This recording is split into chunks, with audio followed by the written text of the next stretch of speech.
sa book of Genesis, chapter 3, verse 6.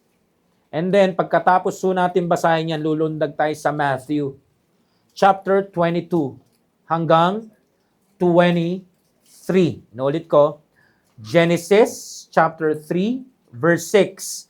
Yan po yung una nating babasahin, and then lulundag tayo sa book of Matthew, chapter 6, verse 22 hanggang 23. Nandiyan na po kayo? Okay. Basahin ko na po yung verse 6 ng chapter 3 ng Genesis. And when the woman saw that the tree was good for food, and that it was pleasant to the eyes, and a tree to be desired to make one wise, she took of the fruit thereof, and did eat, and gave also unto her husband with her, and he did eat. Lundag na po tayo sa book of Matthew. Sabi po rito sa verse 22, the light of the body is the eye. If therefore thine eye be single, thy whole body shall be full of light. 23. But if thine eye be evil, thy whole body shall be full of darkness. If therefore the light that is in thee be darkness, how great is that darkness? Ang Diyos po ang magpala sa kanyang salita, maaari na ho kayong makaupo. Dito ho sa book of Matthew, chapter 6, verse 22 hanggang 23. Ang nagsasalita ho dito ay walang iba kundi ang ating tagapagligtas, ang Panginoon natin, Jesus Christ.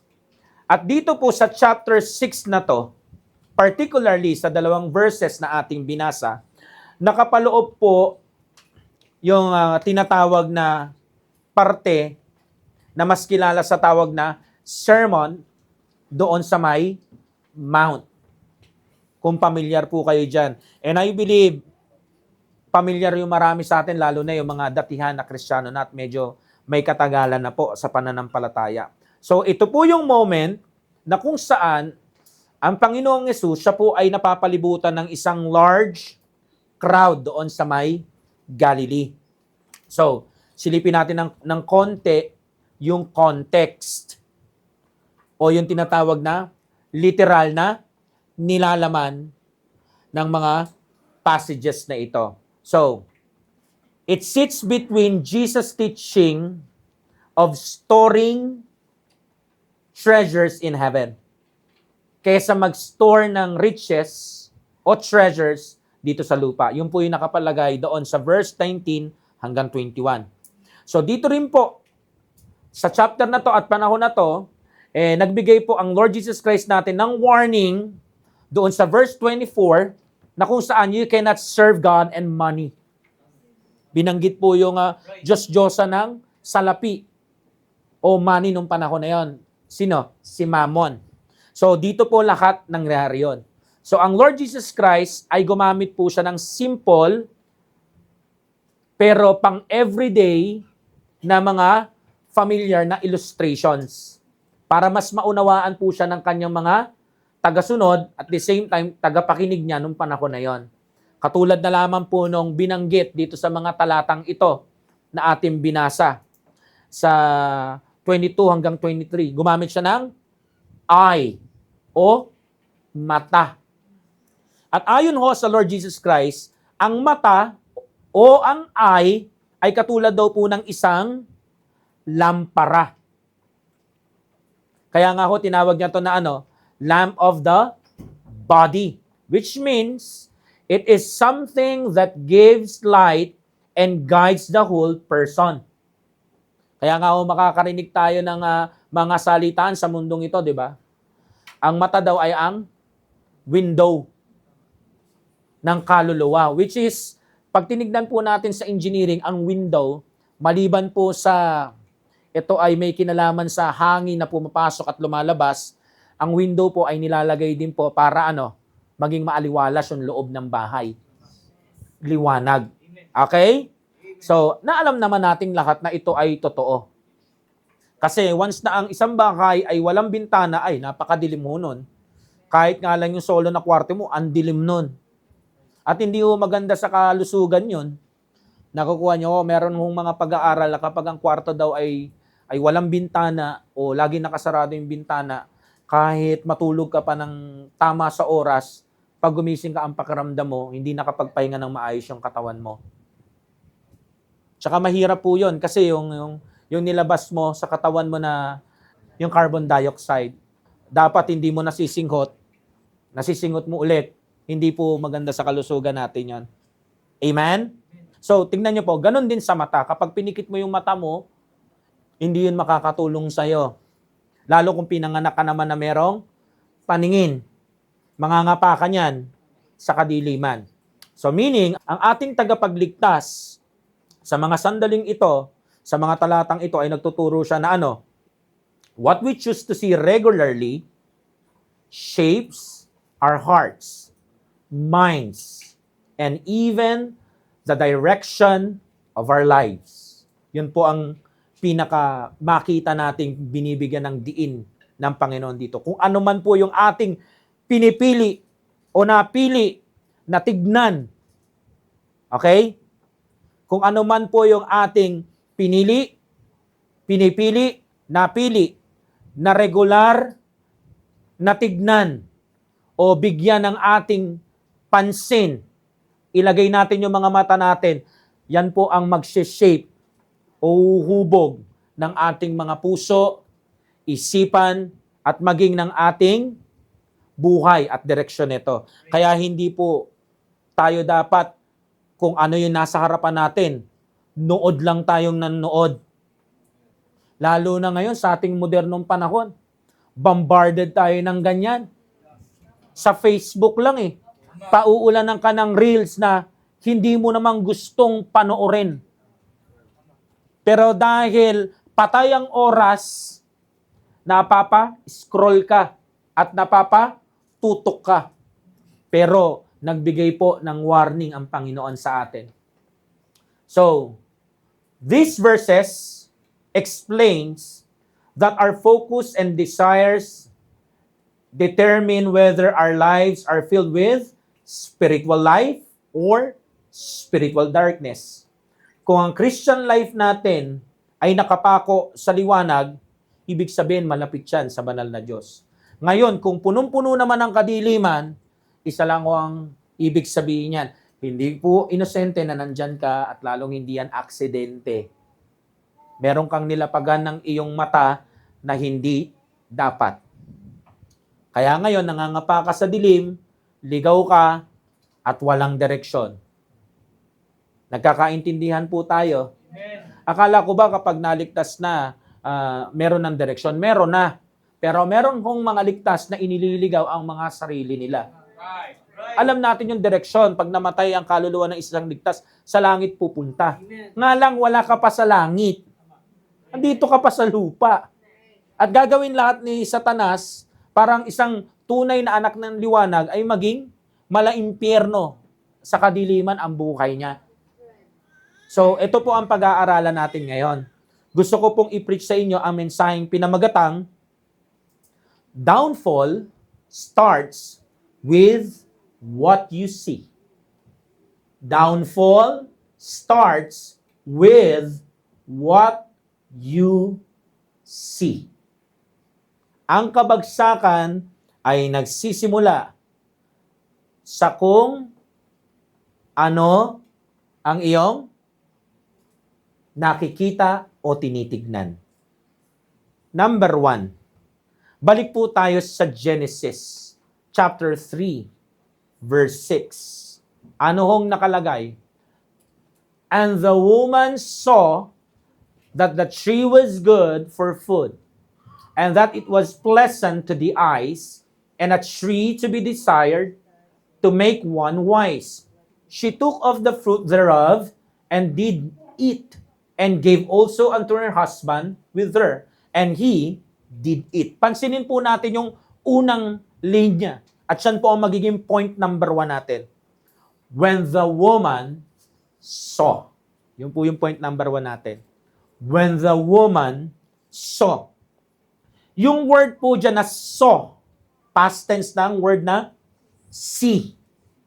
Hindi po yan yung casual na saw o yung passive lang na sighting o pagtingin lang.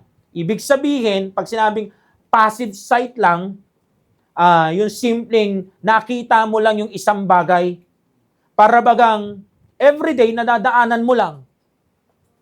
Parte siya ng route mo. It so happen, nandun siya, kaya nakikita mo. Okay?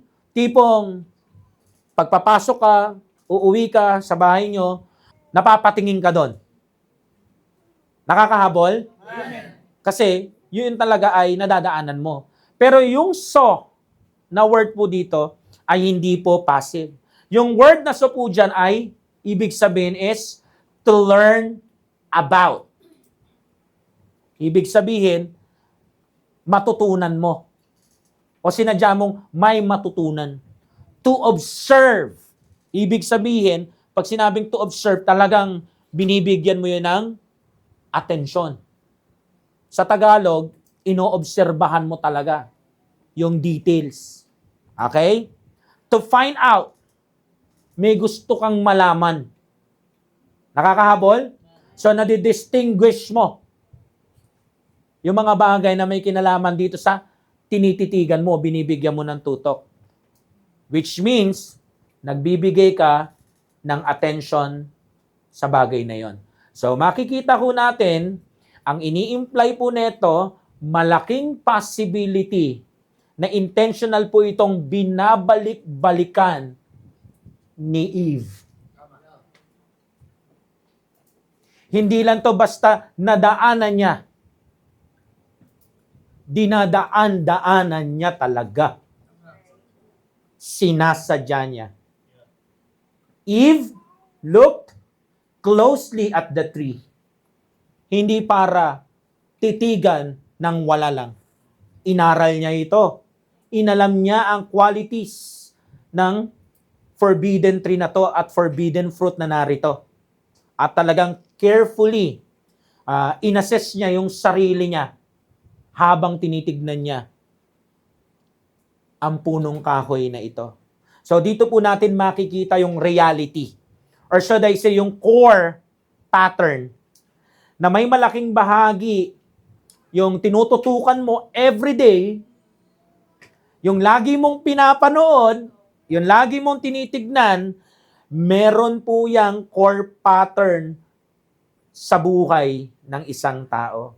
So, ibig sabihin ng core pattern na sinasabi ko, totoo yung sinabi ng Lord Jesus Christ. What enters through a person's eyes will shape his heart.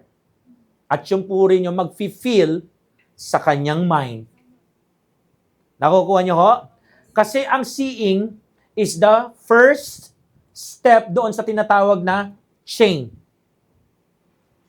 Tungo sa kabagsakan.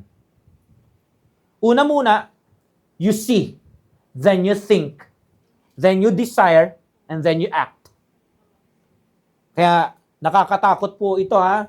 So lahat po ng inilalapag ni Satanas sa atin na entertainment, hindi yan nagtatapos na entertaining. Hindi aksidente yung laman at laging takbo at andar ng isipan mo. Meron kang napanood. Pag sinabi mo, hindi, ako lang nakaisip nito, sinungaling ka, meron ka napanood. Kaya nga wala akong original. Kasi meron kang kinopya, meron kang napanood. Hindi po ligaw na damo, na bigla na lang tumubo, yan sa thought life mo. Nakukuha nyo? So, hindi rin ho aksidente yan. Yung mga pinagnanasaan mo, na hindi dapat nandyan sa Christian life mo at sa Christian life ko, hindi po yan aksidente na parang kabute. Na tumubo yung desire mo na yan, dyan sa tabi ng puso mo at isip mo. Na ngayon, nagbibida-bidahan sa Christian life natin. Hindi po. Kaya walang aksyon at wala rin pong katwiran, tayong maikakatwiran o palusot. Ang gusto ko pong sabihin, Hindi na po natin pwedeng sabihin na kapag tayo ay gumawa ng kasalanan, yun ay isang pagkakamali lang. Hindi po yun pagkakamali lang. Kaya wala tayong kasalanang gagawin o ilalagay sa aksyon na inosente. Lahat po yan sadya. Kasi meron kang pinanood. Meron kang araw-araw, gabi-gabi na binabalik-balikan. Hindi lang yan basta dumaan sa newsfeed mo, sadya mo talaga yung pinapanood.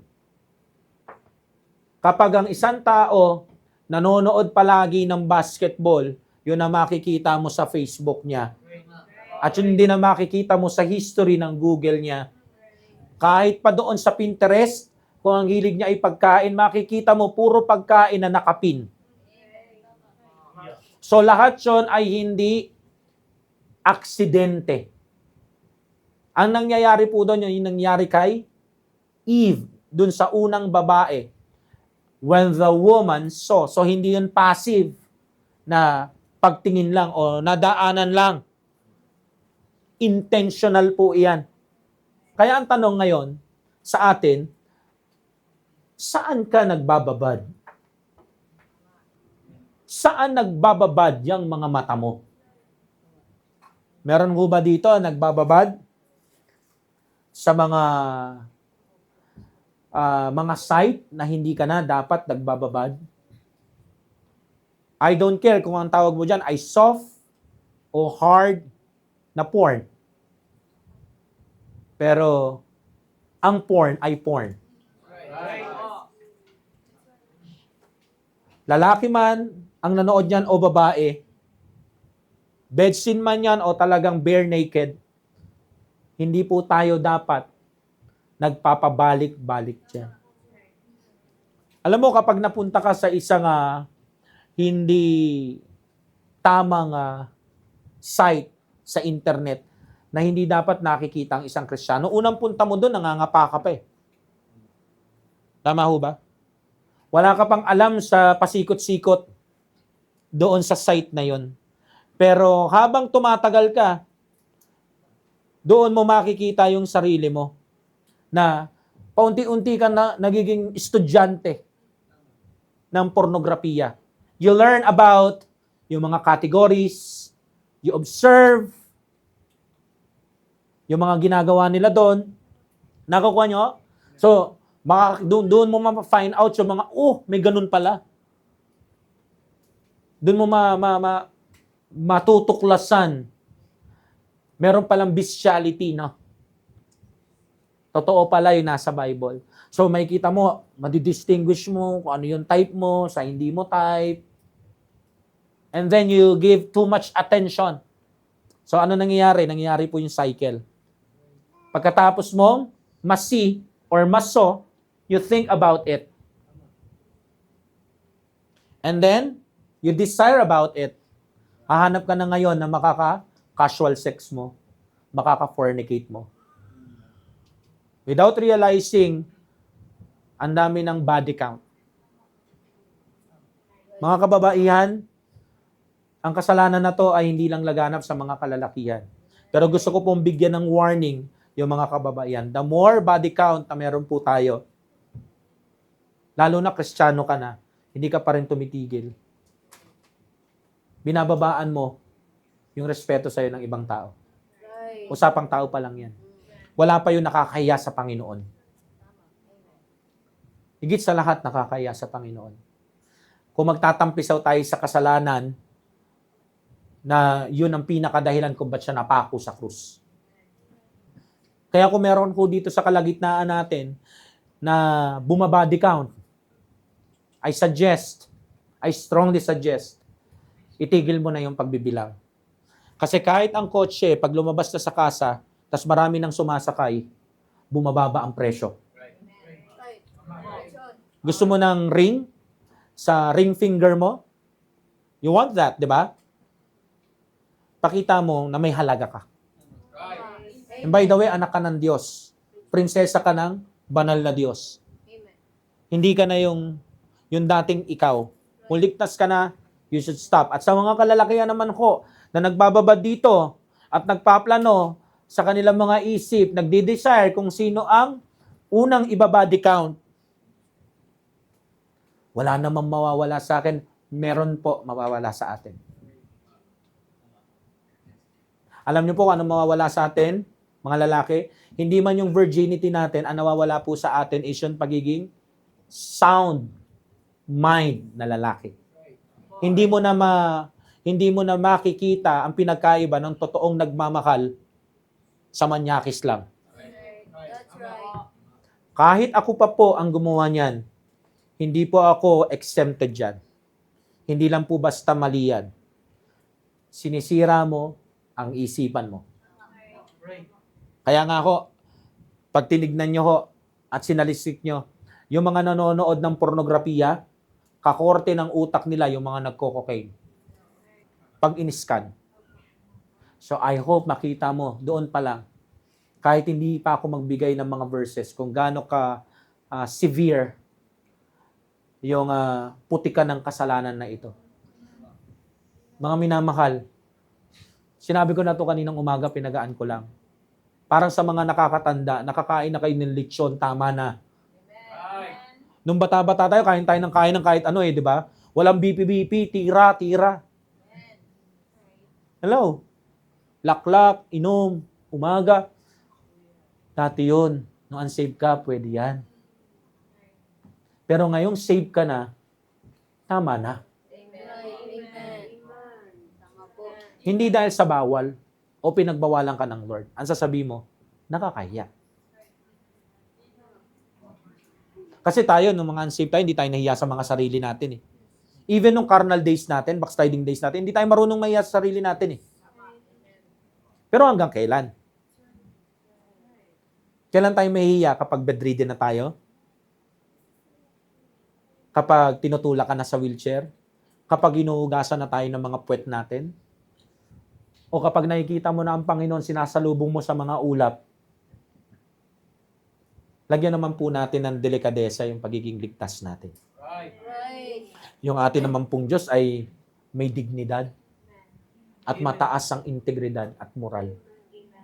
Ngayon, kung meron po kayong mga nakikitang mga Kristiyano, mapapastor man o ordinaryo membro na lagalag pa rin, bakit po sila gagayahin? Hindi naman sinabing mapako tayo sa kanila, mapako tayo dapat kay Kristo. Right. Amen. Amen. Diba? Right. So mga minamahal, delikado yan ha. Yan tinututukan natin. Lalo ka na, pag mag-isa ka nagtututok, kahit patay ang ilaw, kahit walang tao, kahit nilak mo, nakikita ka ng Ama sa Langit. At kung saved ka, nakikita ka ng banal na spirito na nakatira sa'yo. Naranasan nyo na bang manood ng hindi dapat pinapanood? Nagtagumpay ka naman, di ba? Nailusot mo naman. Pero may tinatawag na grieving of the Holy Spirit. Hindi ka matatahimik dyan. Iba yan sa konsensya eh. Yung konsensya medyo nalalagyan eh.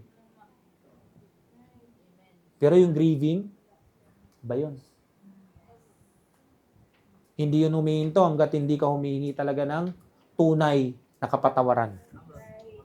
So mga minamahal, be warned. Ang unang step sa kabagsakan ay what? Seeing. So I hope makita nyo po, seryosong bagay yan. Pero maraming tao at maraming Kristiyano, wala lang sa kanila yung pinapanood nila. Kaya sa susunod na mapunta ka sa YouTube, mapunta ka sa Facebook, o kahit sa Instagram, o kahit saan man, mag-ingat ka sa tinitignan mo. Okay? Be careful, kapatid. Kasi downfall starts with what you see. Number 2. Yung second part. That the tree was good for food. Inuulit ko. That the tree was good for food. Ang banal na Diyos, binigyan na po sila ng permission dito. In fact, yung permission napakaganda. Pwede kayong kumain sa lahat ng punong kahoy rito, o yung puno na may bunga, maliban lang sa isa. So napakalinaw po ng instructions sa Genesis chapter 1 verse 29. Tingnan ho natin yan.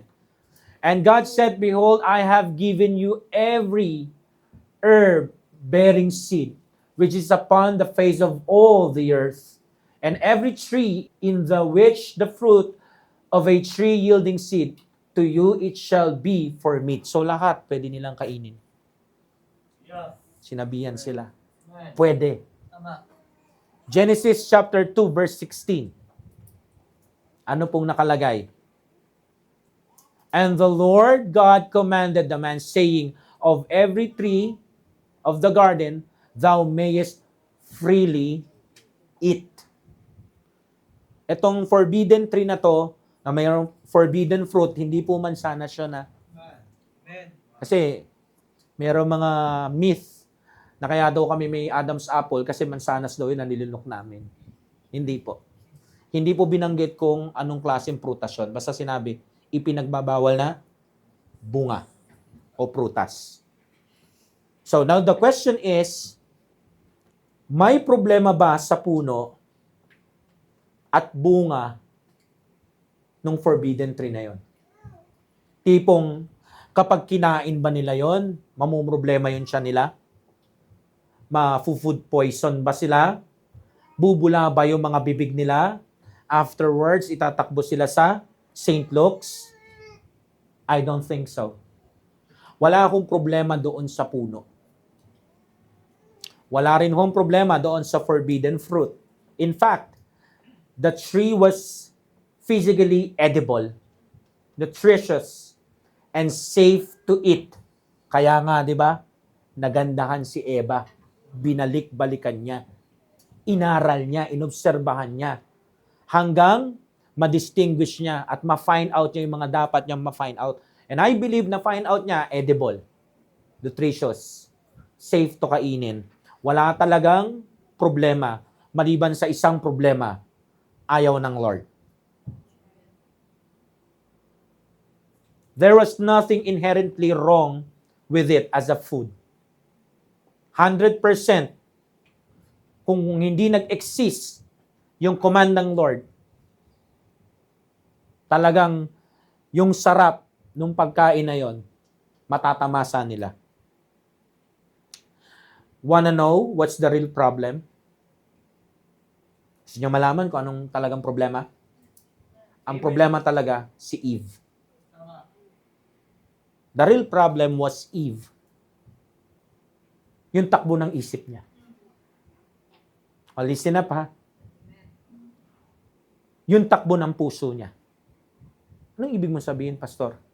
Di ba pinag-uusapan natin seeing? Ito ang problema niya. Kung paano niya tinitignan yung command ng Lord. Kung paano niya ininterpret yung command ng Lord. Kung paano niya pinerceive yung perception niya doon sa tinatawag na charge ng Panginoon. At yan po ang problema ng maraming Kristiyano ngayon. Why? Kasi Eve began to view God's restriction as an unfair na rule. Isipin mo, sa lahat ng punong kain na nandun, pwede mong kainin. Pero ang pagtingin ni Eve sa isang restriction ng Lord ay isang malaking pagiging unfair. Hindi niya yun nakita as loving boundary to protect her. Kasi yun ang gusto ipakita ng Lord dito eh. Na ang pag-ibig ko ay merong boundaries na nilalagay sa'yo. Hindi para ihawla ka, hindi para ibilanggo ka, kundi to protektahan ka. Parang isang shepherd. Pag tinignan mo ang isang shepherd, di ba yung mga tupa niya, nilalagay niya sa isang malaking lugar na bukas, pero may bakod. Pero yung mga tupam, nakikita nyo po, nakakagala sila, di ba? Nakakakain sila. Tapos nandoon yung shepherd, pati yung aso niyang daladala, di ba? nandun siya sa bakod. Pero nakikita po natin doon ay hindi kulungan, kundi proteksyon sa mga mababangis na hayop. Right. Okay, pinoprotektahan lang ng shepherd yung mga tupa niya. Amen. Yun yung tamang pagtingin. So ngayon, kung makakakita ka ng isang tao na sasabihin niya na itong shepherd na to salbahe dahil nilagay niya ng bakod yung mga tupa niya, insane yun. May tama sa utak yun. Tama ho ba? So makikita niyo po yung hindi tama sa utak ni Eva. Eva siya mag-isip. Yung magandang intensyon ng Panginoon para sa kanya ha, hindi. Naka-encounter na ba kayo ng taong ganon? Siya lang naman ang iniisip mo. Minasama ka pa. Why? Kasi Eve recognized its practical value and deep inside in her heart, she secretly started to question God's instructions and restriction. Si Eve yung classic na halimbawa ng isang taong amen ng amen sa church, naka-smile, naka-preach on, pero deep inside, iba yung damdamin. Iba yung takbo ng isip, iba yung nararamdaman. Hindi niya inaamin, pero nandun. So nakakatakot pala yung ganito, no? Yung hindi mo nakikita, yung isang realidad, bilang yun. So tignan po natin yung mga sarili natin, ha? Ang nangyari kasi kay Eve dito, parang, why a good, holy God would withhold something useful from me? Para bagang pinagdadamutan siya ng Diyos. Which is hindi yung totoo. Kasi lahat ng punong kahoy pwede, yun lang. Right. Tama. Lahat pwede niyang kainin eh. Pero sa kanya, sa isip niya, hindi ka pa rin generous na God. Kasi hold mo to sa akin, hindi mo sa akin to binigay. Meron hong mga tao, ganyan, tignan ang mga bagay. Right.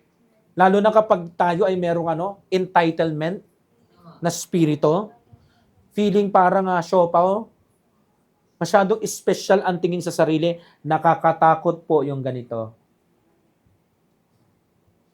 Meron na po ba kayong na-encounter na ganito sa inyong pamilya? Sa church, kung saan kayo ma-attend, sa office, sa school? Or should I say, gawin natin mas personal, meron ka na ba na-encounter na ganito sa'yo? Umabot ka na ba sa punto na ganito ka? O baka naman nandito ka? Kasi wala namang mensaheng aksidente. Okay? Tayo ay mga Kristiyano. Miyembro ng local church ng Panginoon. Meron tayong Diyos na matino. At di lang basta matino, banal. Right. Amen? Amen. Biniyayaan tayo ng isang pastor na nagtitino. Biniyayaan tayo ng isang church na may turong matino. Pero bakit marami pa rin po ang hindi nakukontento? Meron kaming hinahanap sa pastor namin. Meron kaming hinahanap sa mga members sa church namin. Ang dami mong hinahanap. Ang pinaka-importante lang naman po is meron nagtuturo ng turo na galing sa Bible. Amen. At gaya mo, yung ibang mga miyembro, kailangan din nilang iayos yung buhay nila. So walang perfect. Ang kailangan lang isang church na nagtuturo ng matino. Pero bakit meron mga nagsasabing ligtas sila at miyembro ng simbahan na deep down inside, in their hearts, ay secretly starting to question yung preachings ng pastor, yung convictions ng church na naririnig nila sa pulpit. Tingin mo bakit ka ganun? Tingin mo sinong nasa likod nun? Wala pa si Satan dito, wala pa yung serpent. Ang problema dito, hindi talaga yung Diyos na naglagay sa'yo doon sa church. At hindi rin yung Diyos na nagbigay sa'yo ng pastor. Ang problema talaga dito, minsan, hindi lang maamin, pero nangyayari. Tayo. Right. Tayo ang problema. Para bagang sa ating pakiramdam, wini-withhold tayo ng Diyos for something. Kumbaga, hindi na ako mag-i-improve sa church na yan, aalis ako. Alam niyo po, kapag ikaw ay kalabaw, na nananahimik sa puder ng may-ari sa'yo, hindi maisasabit ang ulo mo sa pader. Pero kung ikaw bilang tupa ng Diyos, ipipilitin mo maging usa, ay makikita mo ang sarili mo. Nakatingala sa'yo ang lahat. Pero hindi ka buhay. Nakasabit ka. At isa ka sa mga trophy ni Satanas na pinatumba niya. Nahahabol niyo po yung ibig kong sabihin. So, sana ko, wag na tayong sumunod doon sa mga taong ligtas, taong simbahan na para bang winiwitol sila sa ganito. Useful sa akin yun, deserving ako doon eh. Dapat ako yun nandun eh. Alam mo kapag ganyan ka, ako na magsasabi sa'yo, wala ka sa tamang lugar.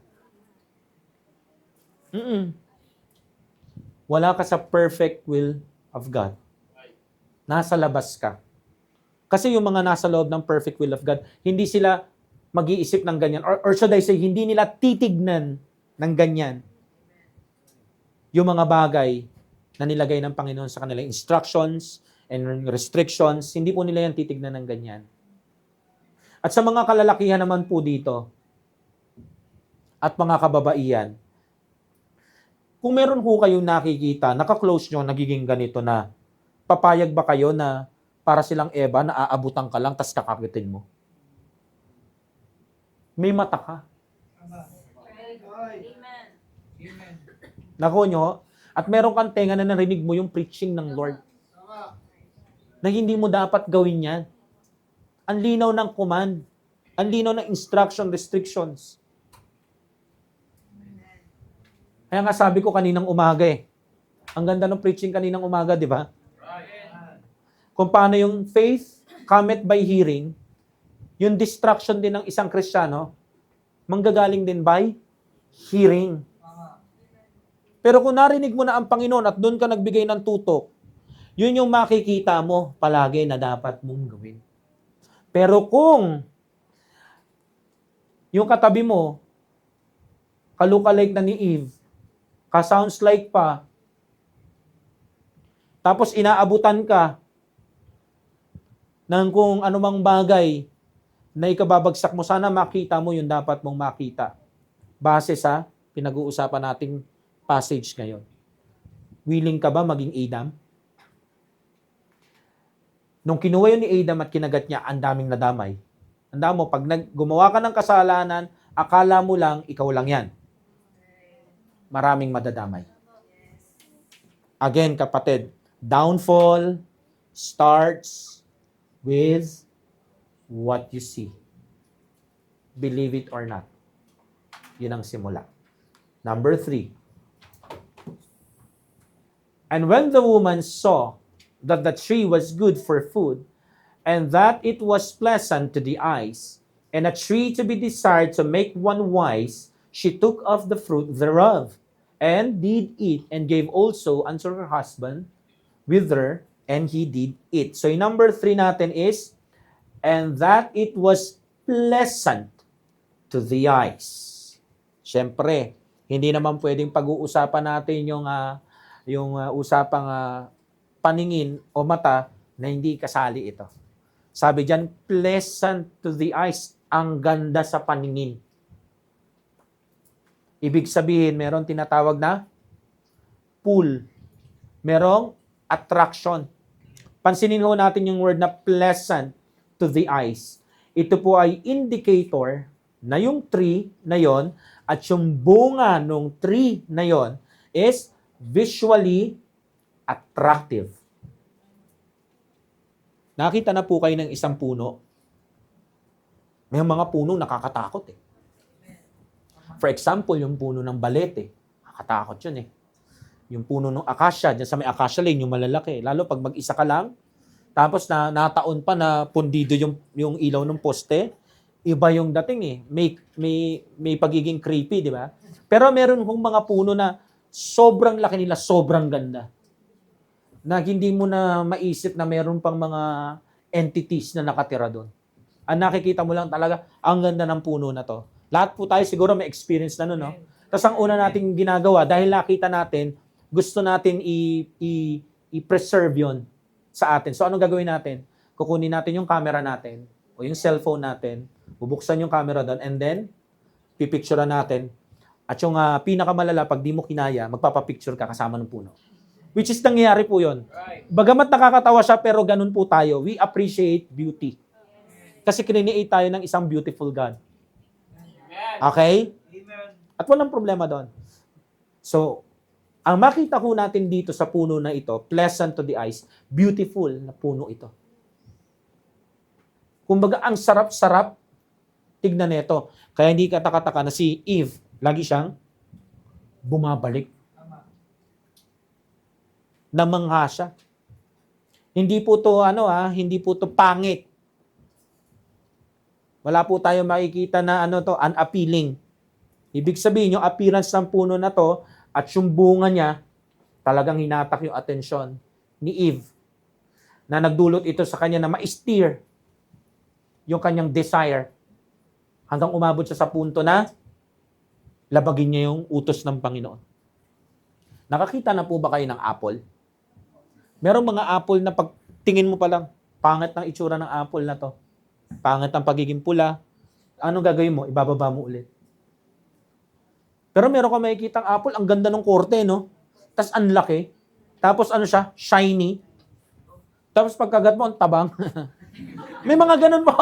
Nangyayari po yan. Kayo po, tawa kayo ng tawa, pero nangyayari yun. Doon tayo nadadali ng ganda ng itsura. Yung tinatawag na face value. Pero kapag na natin, ay uwi na natin sa bahay, maaasar ka kasi hindi mo magagamit eh. Nung tinitignan mo dun sa mall, ang ganda-ganda na itong na to, pangmasahe ng paa. Nung ginamit mo na, hindi man lang naka-isang linggo, warak. Yung pan-testing ang matibay, dapat pala yun na lang kinuha mo, no? So sa sobrang ganda po ng punong kahoy na to, ng bunga na ito, natabunan po nung kagandahan na yon, yung command ng banal na Diyos. How many times marami sa atin ganun? Ang klaro ng preaching, ang linaw ng preaching, lalo sa mga kabataan. Pero nung meron ng dumating na poging bisita, magandang bisita, wala na. Nakalimutan ang lahat ng mga stand. Nakalimutan ang lahat ng mga conviction. Nakalimutan yung ganda ng outline. Nakalimutan niya yung lakas ng amen niya. Kasi merong dumating na maganda at pogi. Ganun po ang nangyari kay Eve. Parang nangyayari sa mga kabataan. Kaya talagang dapat tayo po ay mag-ingat. Lalo na dun sa mga magaganda sa ating paningin. Yung merong tinatawag na attraction. Yung talagang appealing sa mata. Kasi baka magaya po tayo kay Eva. Maiba po tayo ng landas. At kapag hindi tayo nag-ingat mga kalalakihan, kung nakabase na tayo lagi sa ganda, baka Eva na. Tahimik ka. Hindi po yun tama, mali po yun. Sabi ko nga baka maiba-iba na. Ang sabi ng mga lalaki, tama. Mali ho yun ha. Hindi ho dapat maging tama yun sa ating mga paningin. Amen? Okay. So, maging maingat tayo sa mga tinututukan ng ating mga mata. Kasi maaapektuhan po yung isip natin. Tatabunan yan sa isipan natin yung mga dapat sinusunod natin sa Panginoon. Nakikinig pa ba kayo? Amen. O baka may ginagawa na kayong iba dyan? Mamaya, meron kayong ginagawang iba dyan ha? Dumating yung nakakatukso, sobrang lakas ng apil na bagay o tao, hindi ka masyado nakikinig, medyo nakikipagkwentuhan ka, nakikipagkalabitan ka, dumating yon, baka magaya ka kay Adan. O magaya ka kay Eva. So, mga minamahal, sana ho, hindi matabunan ha. Kasi si Eve po, prioritize niya yung kanyang visual impression over God's instruction. So, ang banal na Biblia na po ang nagsasabi na magkakasala ang isang tao o isang Kristiyano sa Panginoong Hesus kapag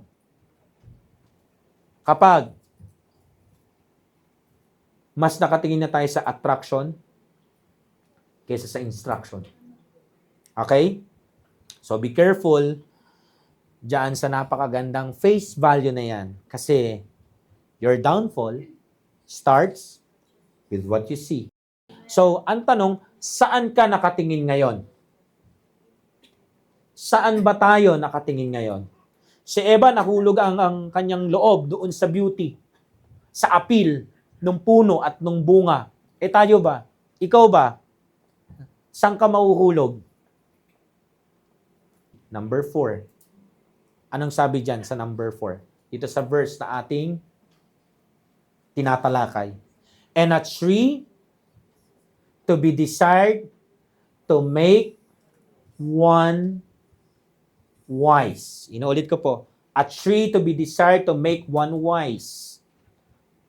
So dito ko makikita natin sa parte ng talatang ito ang pagkilos na ng kaaway.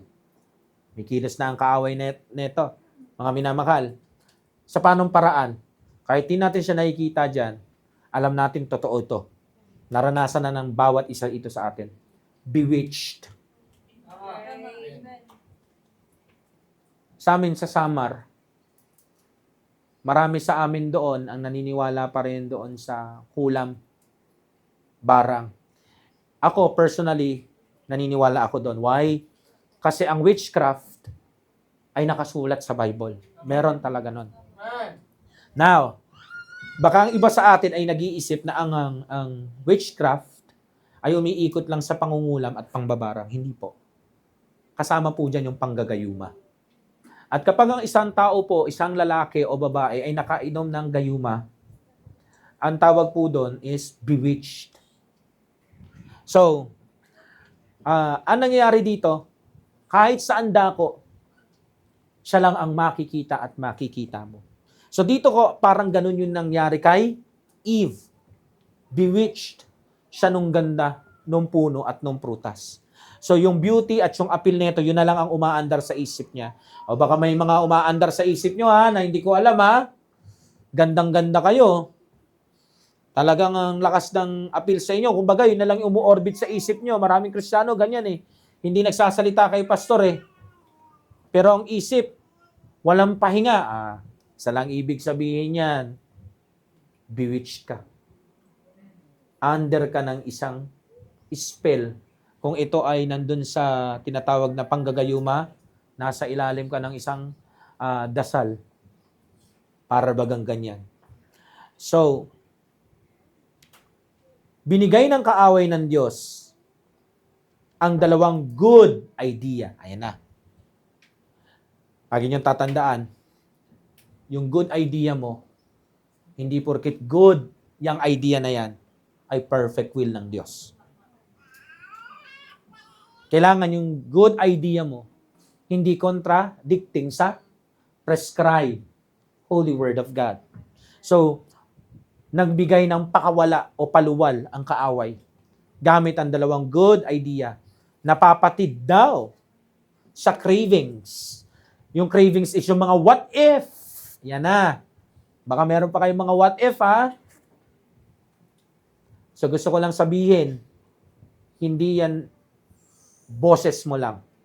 Kung paano yung mga boses sa panic attack, anxieties, ay hindi boses mo lang at hindi lang yung basta medical na situation. Actually, yun ay mga demons na ino-oppress yung laman mo. So, ganun din po yung mga what ifs. Why? Kapag pinaulanan ka ng what ifs at umandar rin ng umandar sa isip mo, yung motor ng tinatawag na kaisipan mo, puso mo at kaluluwa mo, mapapagod ka. Kasi magdo-double time yung gear mo. Kahit hindi naman kailangan. Okay?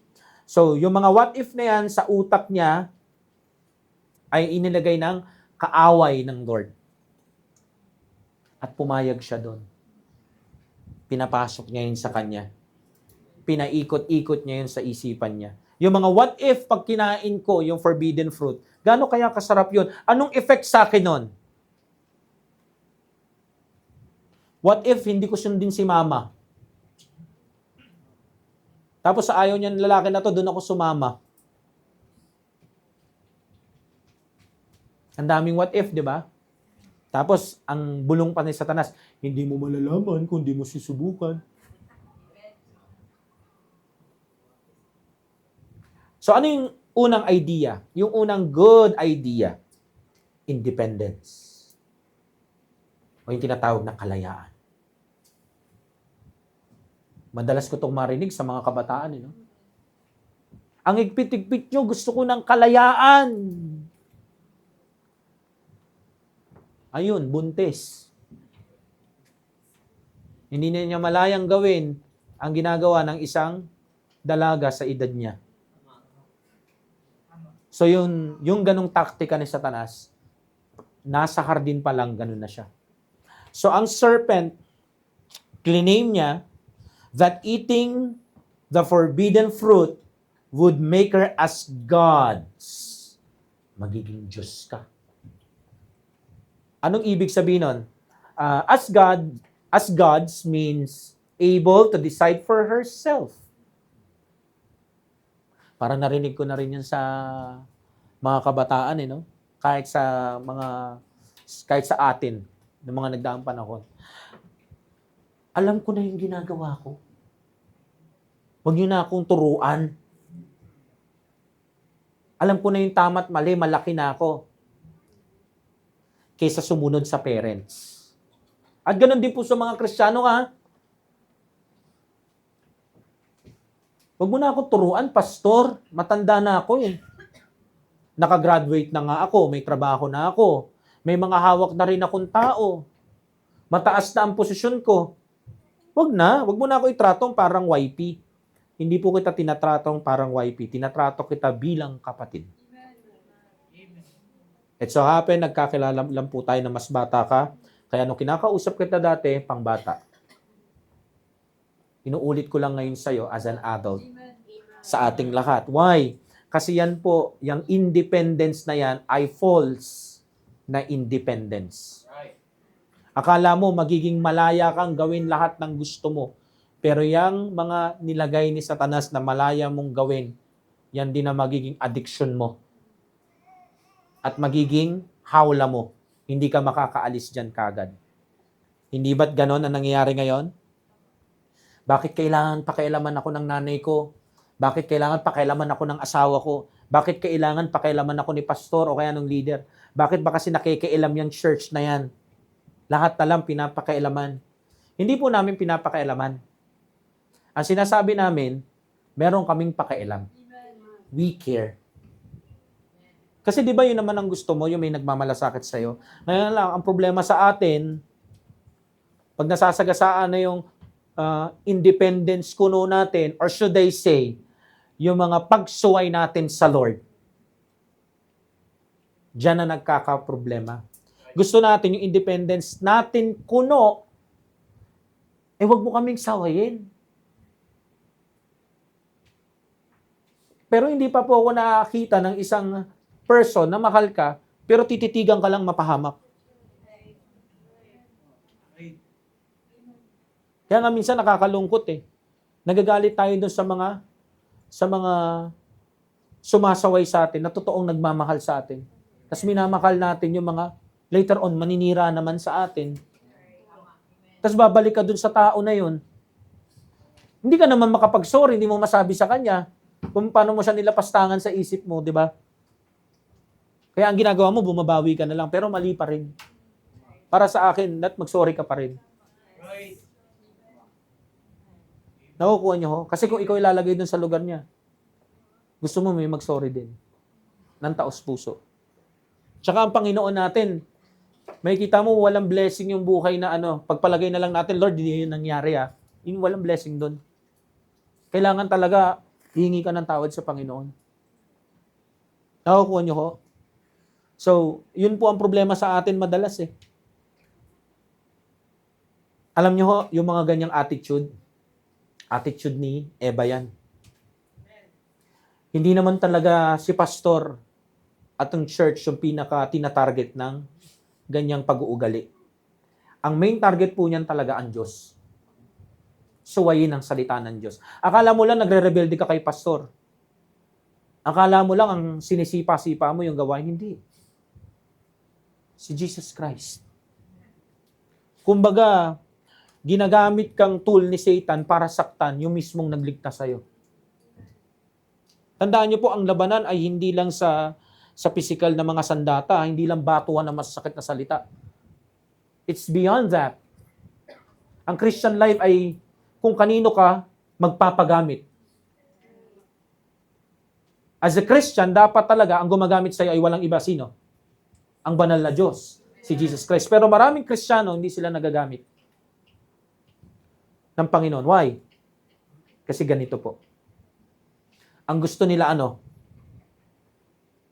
magdesisyon sa sarili nila.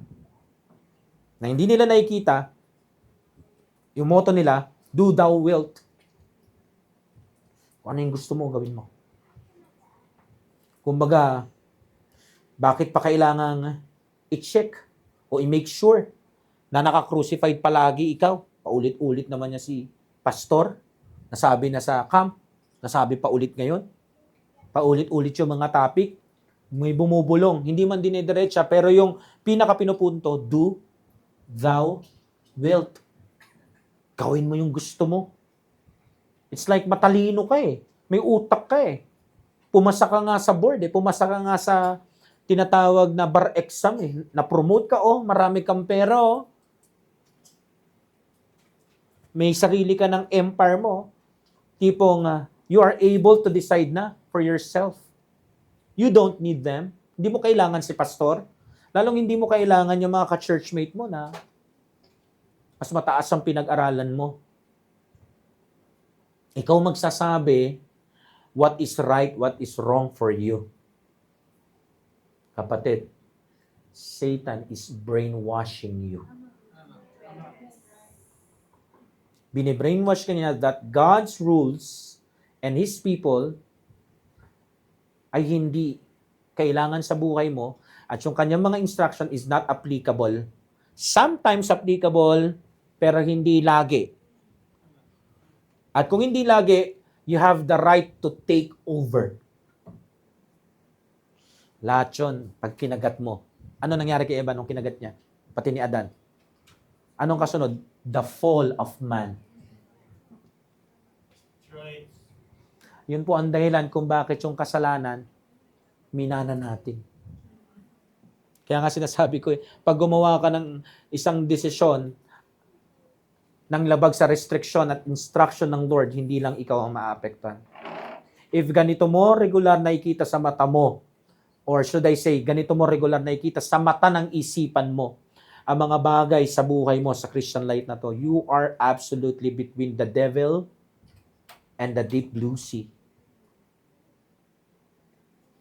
Ibig sabihin, kahit saan ka pumunta, walang win-win situation dyan.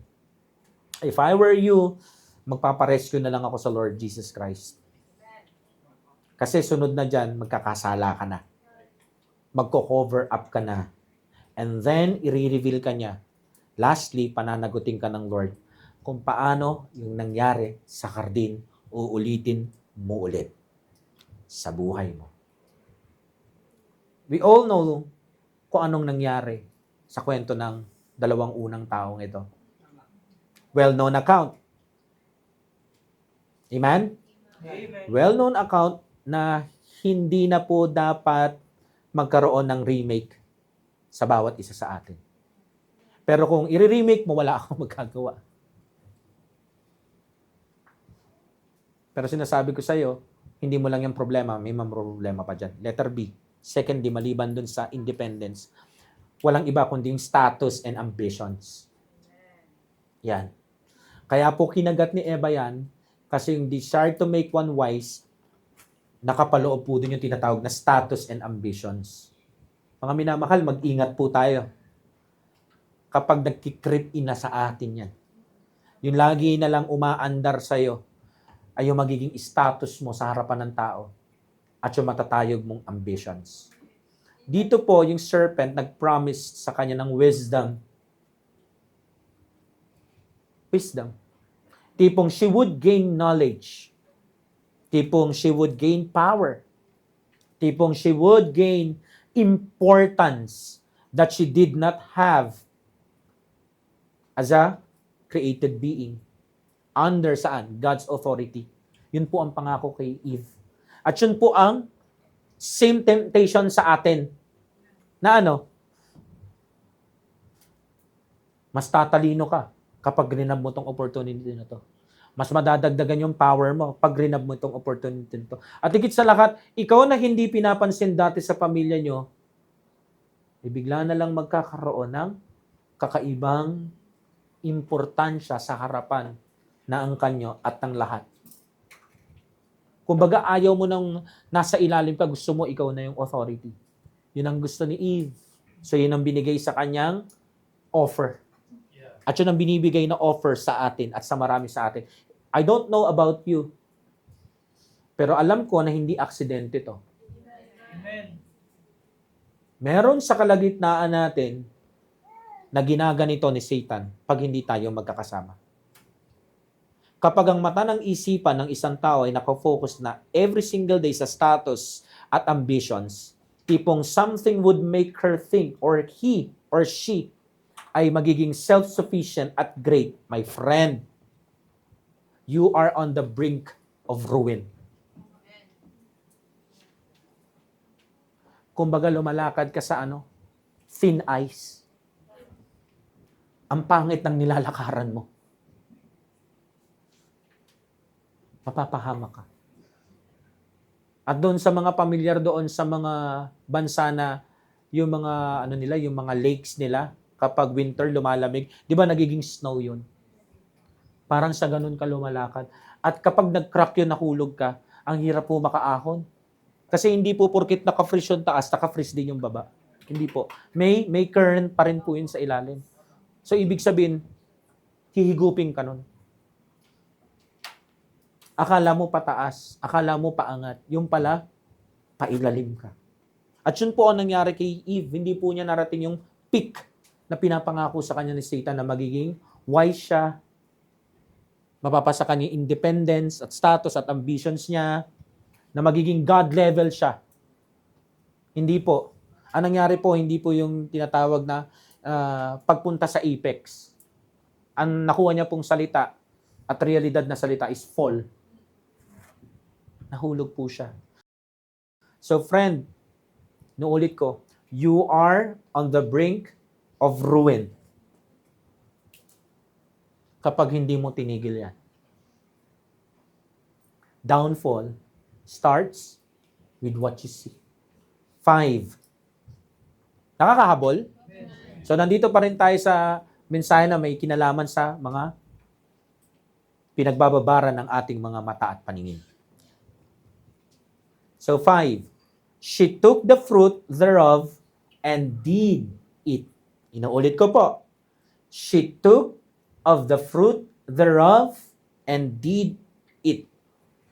I-notice mo natin, ulitin ko lang, yung deliberate order of choices ni Eve at ng maraming tao and sadly, Christians na sinusundan yung yapak niya, see, think, desire, act. Yan po yung chain. Ito pong mga binanggit ko, ang reason kaya there was no sudden impulse. Makikita nyo po dito. Kinuha niyo yung bunga, tama ho. Tapos, kinain niya. Kung iintindihin nyo po yan, hindi po siya nabigla. Hindi rin po siya gutom na gutom yan. Na para bagang, wala na akong choice. Kakainin ko na lang. Hindi po. Pag sinabing deliberately, willfully, ibig sabihin, normal na normal yung kalagayan niya. Hindi siya naipit ng sitwasyon. Yung gagaya na sinasabi ko ng pagkagutom. Walang ganun.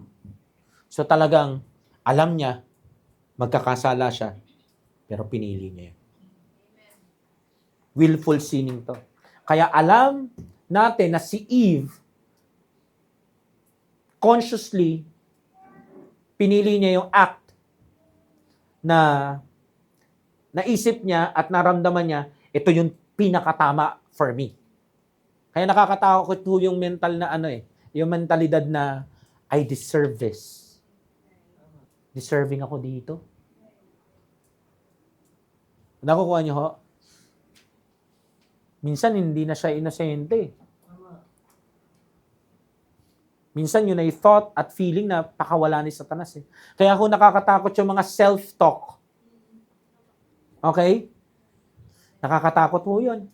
Yung mga always na nasiswayed by one's emotions. Kung ano yung palo ng emosyon, nandun sila. Makinig po kayo kung meron po kayong ganitong problema. Baka iniisip nyo, normal yon. Hindi po yun normal. Problema po yun. Problema po yan ni Eve. Meron siyang tinatawag na mood swings din. Meron siyang emotional sway. Kung meron po kayong ganito, ang madalas po niyang nangyayari bago kayo magkasala, self-talk. Nakausap mo yung sarili mo. Diyan po namumuhunan si Satanas.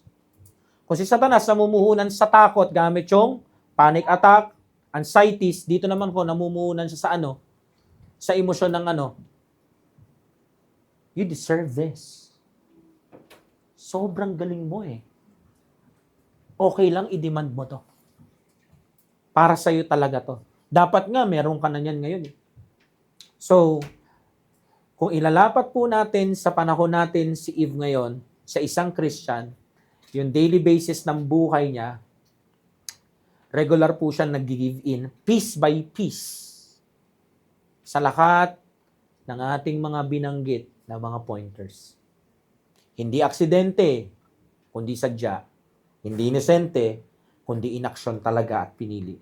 She rejected God's authority and trusted her own judgment kasi yun ang hinihingi ng sitwasyon. Hindi po, kundi yun ang gusto niya. Gusto niya lang. Gusto ko lang. Kaya dito ko natin masasabi na walang pagkakarnal o walang pagbabackslide, walang pagre-rebelde na aksidente. Lahat po yan, ito yan, may yabang yan. Yun ang gusto ko. Huwag niyo akong pakailaman. Pwede nila i-justify. Pero ang banal na Diyos at ang salita niyang banal, hindi po tayo maa-absuelto. Amen? Amen. Ingat ka sa ginagrab mo at ingat ka sa gusto mong kainin. Baka ipahamak ka. Nung ipinahamak sila, isipin mo, nandun sila sa hardin na hindi nila kailang magtanim. Pag gusto lang nilang kumain, kakain sila. At sila pa ang may dominion sa lahat. Sila ang pinakamataas sa lahat ng create ng Lord. Sabi nga kay Adan bahala ka ng pangalanan lahat ng mga hayop. Ibig sabihin, animals Ang ganda ng mga privileges nila, no? Pero si Eve, hindi siya nakontento doon. Naalala ko yung pelikulang Starting Over Again. Ang bida doon ay si Piolo Pascual, di ba? Tsaka si Tony at sino ba yung kamukha ni Mama Mary? Si Isa Calzado. Hindi po nagkatuluyan si Piolo Pascual doon sa pelikula na yon pati si Tony Gonzaga, kasi meron na pong umaandar sa isip ni Tony Gonzaga na hindi niya sinasabi. Gusto niya magkaroon ng kalayaan sa sitwasyon niya, tumaas yung status niya, at meron siya mataas na ambisyon na hindi niya gustong maging kagaya ng nanay niya. Hindi niya yung sinasabi kay Piolo Pascual. So, anong nangyari? Bumaba yung respeto niya. Si Piolo Pascual, yung po yung dati niyang teacher na sobrang crush na crush niya, niligawan niya, pinaghirapan niya talaga, hanggang sa maging sila. Pero sinayang niya yung lahat. Kasi nakikita niya, walang mangyayari sa akin sa taong ito. Years later, yung sinasabi niyang walang mangyayari sa kanya, ay may-ari ng maraming restaurant. At halos malaglag yung panga ni Tony Gonzaga. Yes, naging architect siya sa Barcelona, pero na nakita niya si Piolo Pascual na natupad yung mga dating pinag-uusapan nilang pangarap niya, natulala talaga siya. At alam niyo kung anong pinakamaganda doon sa kwento na yon? Hindi sila nagkabalikan. Reality. Napunta siya kay Isa Calzado. Hello? At hindi siya pinili ni Piolo, katulad dati. Isinoli sa kanya yung painting, nagkaroon sila ng closure doon. So anong gusto kong sabihin? Ganun si Eva eh. Mas pinili niya sa Satanas kaysa sa Diyos. Hindi siya nakontento sa maliit na hardin. Hindi niya nakita na ang creation ng Panginoon ay maliit na part lang yung hardin. Di ba? Na-create niya na lahat yung buong mundo eh. Nandun lang sila sa maliit na part. Nandun pa lang sila. So ang goal talaga ng Panginoon, magparami sila. Nga lang, nangyayari talaga yung ganito eh. Kaya tignan nyo, mga babae ngayon, pag pumunta ng mall, tagal mamili. Why? Natakot na sila eh. Kasi one time nung mabilisan silang pumili, napahamakan lahat. Kaya ngayon, tayong mga lalaki, tayong mga adan, pagod na masakit na mga paa natin, di pa rin sila makapili. Amen. Nakakuha nyo ho? Nung nakita sa internet, tas meron sa mall, sabi, sure ako, nung nandun, baka may iba pang magandang kulay. Ang babae nga naman, di ba? Right. Manang-mana sa lola nilang si Eva. Nangyayari po siya. Nangyayari po siya. Pwedeng yung mga makakarinig nito, medyo masyado ka ng mga sa mga babae. Hindi po. Kung magiging humble lang tayo at observant lang tayo, makikita nyo po, nagsabi ako ng totoo. Amen? Last. Point number 6. And gave also unto her husband with her, and he did it. Inuulit ko. And gave also unto her husband with her, and he did it. Adam, si Adan. Ano ba ibig sabihin ng Adam o Adan? Lupa. Ang kanyang asawang si Adan, kasama niya. Pati ho siya, kinain niya yung forbidden fruit. Ang makikita ho natin dito sa point number 6 natin, hindi man lang ho nag-resist. Itong si Adan, hindi rin ho siya nag-question na, teka lang, di ba merong instruction ng Lord sa atin na huwag kainin ito? Hindi man lang yan ni-remind si Eva doon sa instruction ng Lord. Hindi man lang niya binigyan ng ng pagtindig na dapat sumunod tayo sa Lord. Yan din ang problema sa mga lalaki ngayon eh. Mga under desire. Kapag nag-decide na yung babae, para walang ingay, passivity. Tahimik na lang. Kahit makikita naman nating maling-mali na, ang mga lalaki at mga tatay ngayon sa Pilipinas, ganyan ang galawan.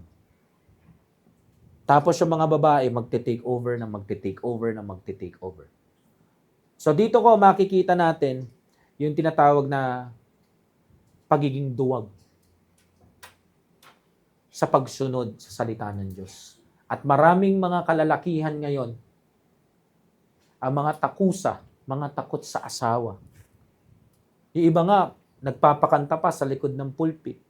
Yung iba, ang tapang-tapang pang mag-preach sa pulpit. Pero sa bahay, tahimik. Yun po ay the sin of Eli. Yung passivity o cowardice, pagiging duwag. Ayaw i-confront yung dapat i-confront. Alam niyo po, kapag lumalabag na po doon sa restrictions ng Lord, instructions ng Lord, kahit may masasaktan, pwede mo naman sabihin with all due respect.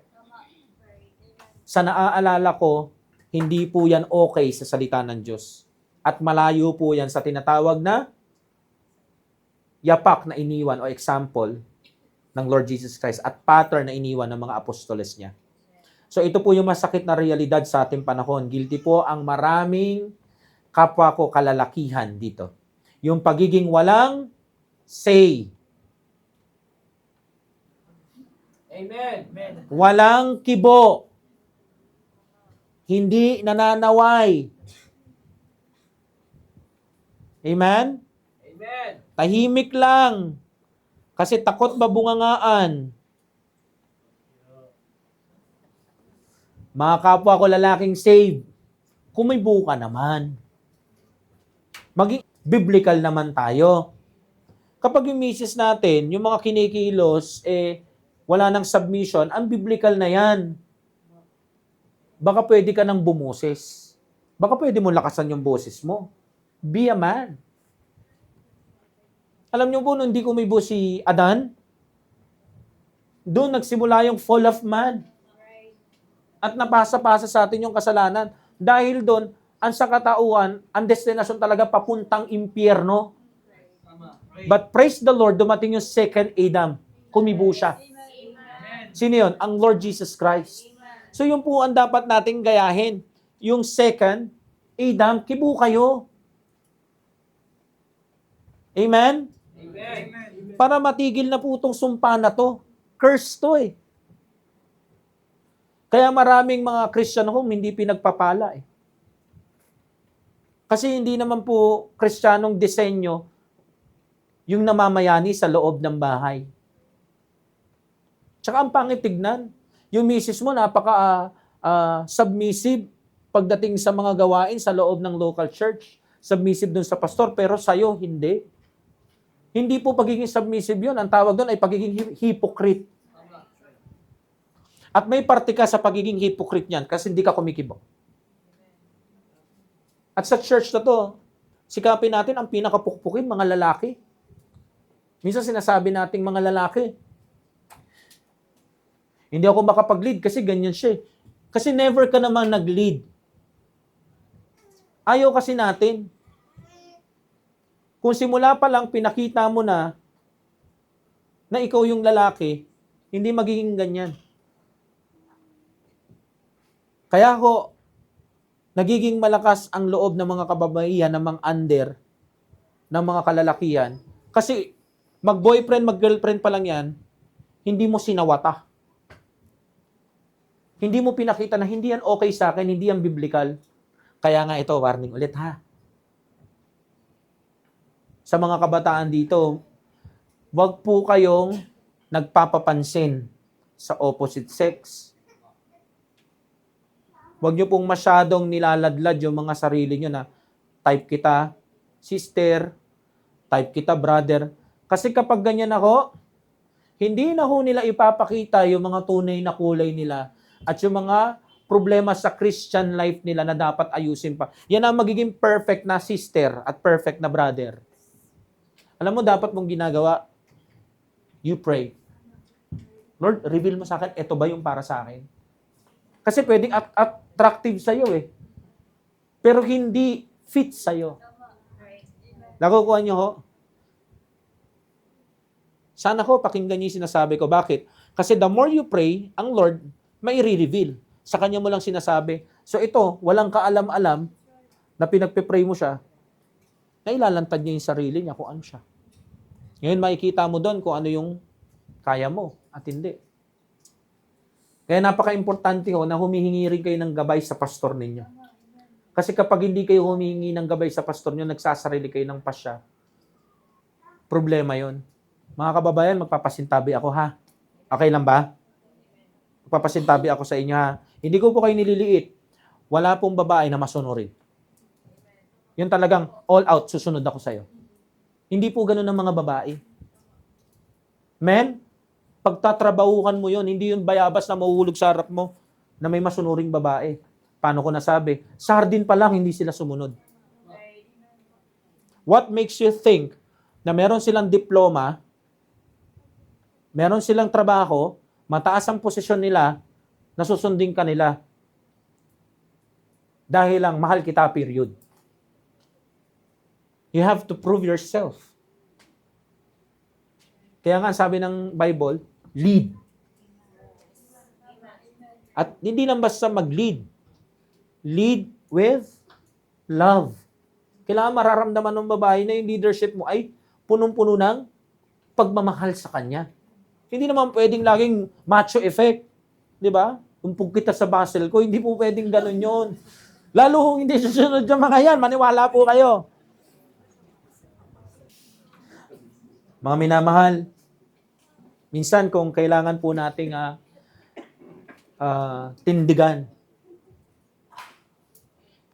tindigan natin hanggat maaga. Nakakatawa sa ating mga tao, di ba? Minsan sinisisi pa natin ng Diyos. Lahat tayo guilty dito eh. Ngayon nasa taas, sinisisi natin. Bakit may kasamaan? Bakit may brokenness sa lupang ito? Samantalang, hindi naman kasalanan ng Diyos yun eh. Kasalanan natin mga tao yun. Alam mo, anong patotoo? Yung dalawang unang tao sa hardin. Sila ang dahilan kung ba't tayo nagsasuffer. Bakit? Kasi mas pinili natin yung ating independence ko status ko ambitions ko kaysa magpailalim sa authority niya. Ngayon nagsasuffer tayo. Nagsasuffer yung mga marriages, mga wife, mga husband. Hindi po yan kasalanan ng Panginoon. Tayo po yan eh. Ngayon binigyan tayo ng remedyo sa Bible na love your wife, submit to your husband. Naiintindihan ko yung sa mga unsaved eh. Pero yung sa mga saved, hindi ko maintindihan. Lagi niyo pong tatandaan, sa marriage, it takes two to tango. Bagamat hindi yun, biblical yung kasabihan na yun. Pero partnership to eh. Kumbaga, ang tango, hindi mo siya masasayaw ng mag-isa. Ganon din ang marriage. So, kailangan merong loving na leader at supportive na submissive na katuwang. Now, ang problema natin ngayon sa panahon natin, ito aminin ko na po to. Hindi po akong pinakamagaling at di ko piniklaim na tayong church na to ang pinakamagaling pagdating sa counseling na to. Ang sinasabi ko lang yung problema natin na gusto natin maging parte din tayo ng solusyon. Marami pong nagtuturo, magaling magturo ng salvation, pero di magaling sa mga pamilya nila. Mga kalalakihan, ang una nating ministry, asawa natin. Amen. Mga anak natin. Walang saysa yung galing mo sa pagtuturo sa kahit anong doktrina at kahit gaano ka pakalalim sa mga tinuturo mong lessons at preachings, kundi mo naman nalilid ang asawa mo. Hindi mo naman nalilid yung mga anak mo. Sila ang unang ministry mo sa Panginoon. Kaya wag po nating gayahin yung mga sinauna na makapag-provide lang basta ibigay yung baon, yung pera, okay na. Hindi po ganyan ang Christian family. Ang Christian family po marami kang gagawin na paglilid sa kanila sa Panginoon. Kaya minsan, tayo mga lalaki, sinisisi natin, di ba? Sa iba. Ang frustrations kasi ng mga lalaki, hindi namin sinasabi. Pero sa isip namin, sinasabi namin yan. Hindi po kasalanan ng Panginoon yan. Kasalanan po natin. Tsaka pag nakita nyo na po sa pamilya nyo, yung tatay mo, di kumikibo. Huwag mo nang gayahin yun. Ako, meron ako sinabi sa asawa ko eh. One time nakita niya ako naka-checkered eh. Sabi ng na asawa ko, bagay sa iyo yung polo mo ngayon na checkered. Tapos sabi niya, di ba si tatay din, yung namatay mong tatay, mahilig din sa checkered. Sumagot ako sa asawa ko, hindi ako nag-checkered dahil sa kanya. Nag-checkered ako kasi gusto ko maging disente bilang lingkod ng Diyos at asawa mo. Kasi ang kinokopya na nating likeness, hindi kung sino, si Jesus Christ lang. Yun ang pinakamahalaga. Right. Right. Amen. Hindi ko sinasabing hindi mahalaga sa akin yung tatay ko. Pero kung iikot pa rin ang buhay ko sa tatay kong namatay, mahal ko siya. Magiging unfair yon sa Diyos na bumuhay sa akin, nagligtas sa akin. And I think, kung save ang tatay ko, hindi rin siya magiging happy na mabubuhay ako para sa kanya. Ang sasabihin niya marahil sa akin, nak, huwag para sa akin, sa Panginoon natin. At yun din po ang dapat ituro natin sa mga anak natin. Amen? Amen. Dapat matuto po tayo na magkaroon ng disposisyon. Hindi ko po sinasabing magaling yung pamilyang pinanggaling ko. Actually, hindi. Hindi. Pero that is the truth. Pero kung usapang Christian home, iba pong usapan yan. Hindi po yan pwedeng i-pattern sa kamag-anak mo lang. Kailangan po nakapattern yan sa salita ng Diyos. Lalo na kung yung mga kamag-anak natin hindi naman po mga Christians. At kung Christians naman, anong klase? So, dapat ko nakapako sa Galatians 2:20. Amen? Are you with me? Amen. So, this is the origin of sin dito sa ating mundo. At ito po yung pattern. Sabihin ko sa inyo, eyes receive input. Minds twist truth. Desire and ambitions grows, then sin follows. Inuulit ko, ito yung eksaktong pattern na nangyari sa mag-asawang ito. Eyes receive input. Minds twist truth. Desires and ambitions grows, and then sin follows. So meron po tayong mapa doon sa aking mga binanggit. Yun po yung mga direct na contrast sa Galatians 2:20. Direct na kontra doon sa not I but Christ. Ito yung mga direct na kontra doon sa ating church camp na nangyari noong nakaraang week in the Piercing Purpose. Nung Miyerkules, di ba? Sabi ko, pag-aralan natin yung reasons why we need to stop lying. Sabi doon, who had no guile in his mouth. So ang Lord Jesus Christ natin laging nakafocus sa sa truth ng Diyos. Never sa kanyang desires, never sa appearance ng kahit anuman o sino man na pwede siyang i-lead astray. Hindi dun sa magaganda at mga appealing sa mga mata niya. Kaya he never sinned. Kaya nga walang lumabas na guile sa kanyang bibig. So ang root ng kasalanan ni Eve ay what? Idolatry. Self-worship. She valued her own perceptions, her own wants, her own independence, more than she valued God's word and God's authority. Consequence, alam na natin kung ano nangyari. Nagbukas ang kanilang mga mata. Sabi nung ahas, magbubukas yung mata nila. Di ba? At magiging Diyos sila. Yun nga lang, hindi sila naging Diyos. Ano nang nangyari? Na-realize lang nila na nakahubad sila at nakaramdam sila ng matinding shame. Then, they hid from God. Nagtago sila. Namatay sila spiritually.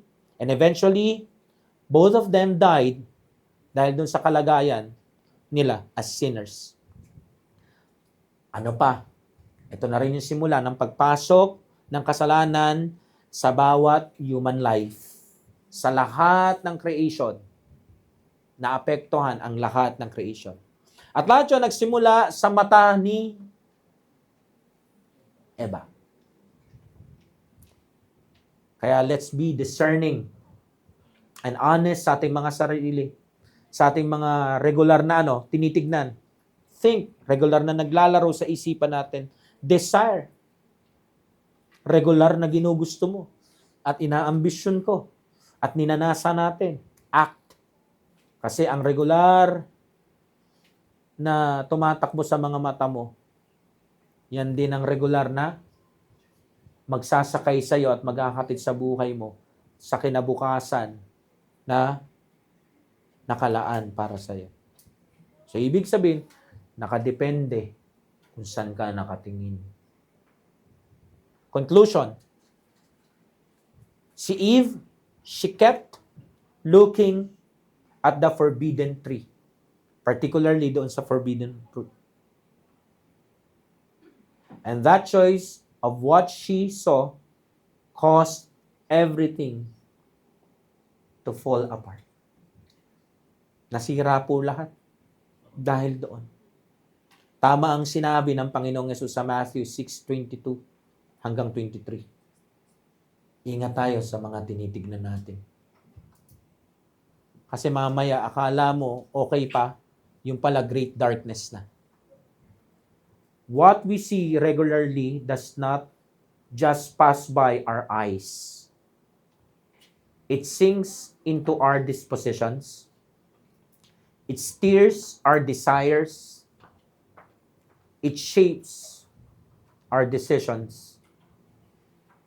If you keep looking at the wrong things, dangerous things, or sinful things, it will eventually lead you to your downfall.